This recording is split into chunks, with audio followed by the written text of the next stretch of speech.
Yes, mga kasama, nandito tayo ngayon sa Doña Luisa Subdivision sa Davao City, sa labas ng bahay ni former President Rodrigo Duterte. Kung makikita ninyo mga kasama, patuloy pa rin na dumadagsa ang mga taga-suporta ng former president dito sa labas ng kanilang bahay. Noong nakaraang gabi kasi mga kasama, nakatanggap umano ang mga supporters ni former President Rodrigo Duterte ng impormasyon na papasukin ng otoridad ang bahay ng former president.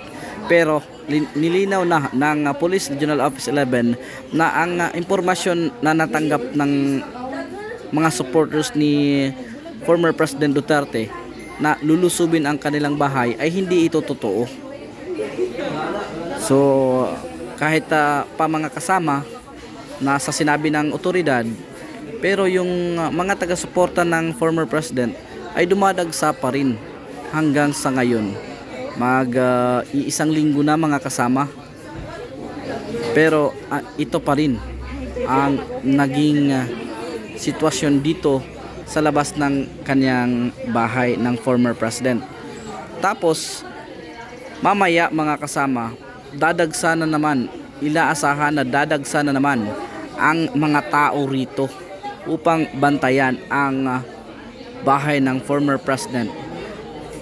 Ngunit si Davao City Mayor Baste Duterte nanawagan na sa kanilang taga-suporta na umuwi muna sa kanilang tahanan dahil mayroon namang mga abogado mga kasama, pero nagmatigas pa rin ang mga taga-suporta ng pamilyang Duterte at sinabing hindi sila aalis upang masiguro na may magbabantay sa bahay ng former president. Pero sinabi naman ng mayor ng Davao na kung hindi sila aalis, dapat susunod sila sa batas. Walang lalabag sa batas mga kasama. So ang nangyari ngayon, maya't maya dumadagsa pa rin ang pagkain, tubig, kape at iba pang pagkain para sa mga tao. So lahat ng mga tao rito mga kasama, hindi na sila bumibili ng pagkain dahil libre na rito. So yung mga kapitbahay ng pamilya Duterte, mga taga-suporta, nagdadala ng mga kanya-kanyang pagkain mga kasama.